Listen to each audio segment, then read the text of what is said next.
गड़बड़ किया है कपिल जी।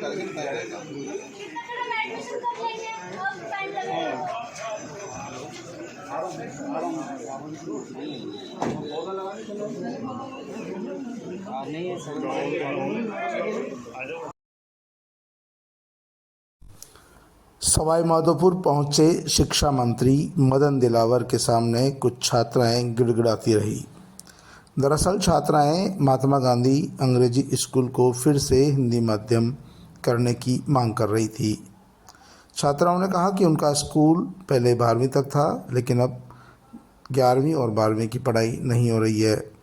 ऐसे में उनकी कक्षा को क्रमोन्नत कर दिया जाए, जिससे वो सही तरीके से पढ़ाई कर सके। लेकिन मंत्री जी ने उनकी बात नहीं सुनी।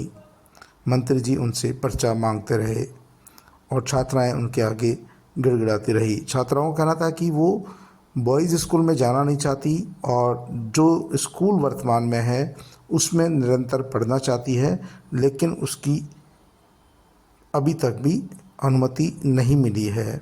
उसको 12वीं तक नहीं किया गया है, जिसके चलते उन्हें पढ़ाई छोड़नी पड़ेगी। यदि सरकार उस स्कूल को क्रमोन्नत कर देती है तो वे 58 छात्राएं हैं जो नियमित अध्ययन कर सकेगी। एक तरफ सरकार बच्चियों को पढ़ाने की बात करती है और दूसरी तरफ उनकी बात भी नहीं सुनती है। छात्राओं का आरोप था कि और आप ये मंत्री जी से आपने गाँव से हमारी समस्या ये है कि हमारे गांव में एक महात्मा गांधी स्कूल है, हमें उसको हिंदी मीडियम करवाना है। ऐसे अचानक इंग्लिश मीडियम हो जाने से हमारे अध्ययन पर दुष्प्रभाव पड़ रहा है। हमारे जूनियर से अध्ययन को समझ नहीं पा रहे इंग्लिश मीडियम में, तो हमें हिंदी मीडियम करवाना है। दूसरों के शिक्षकों की कोई कमी है? दूसरी बात, वो 12th तक हो चुकी है, लेकिन उसको परमिट नहीं किया जा रहा है कि वो 12th तक 11th और 12th की क्लासेज लगवाएं।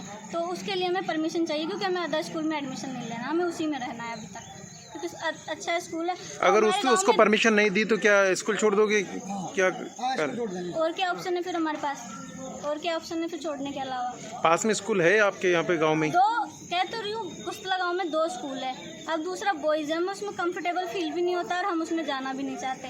अगर हम उसमें गए तो 150 तो पहले ही 800 के बच्चे वहाँ स्टूडेंट हैं। अगर हम 58 है, मान लो 8 स्टूडेंट्स ने अदर प्राइवेट स्कूल में एडमिशन ले लिया, 50 तो बचे। 50 अगर उसमें जाएंगे तो फिर 200 को वो कहाँ से, मतलब इतनी सारी फैसिलिटी कहाँ से करवाएंगे? इसीलिए उसमें क्या टीचर नहीं है? टीचर भी हैं। अभी शिक्षा मंत्री जी से आप मिली हो, क्या कहा उन्होंने? आपकी बात सुनी? नहीं सुनी उन्होंने, नहीं सुनी। आप कह रही थी बार बार, लेकिन पर्चा मांग रहे, किस चीज़ का पर्चा दें हम उन्हें?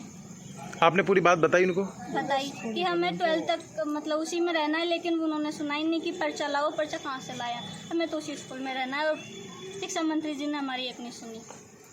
क्या नाम है आपका? रामगणी जाट।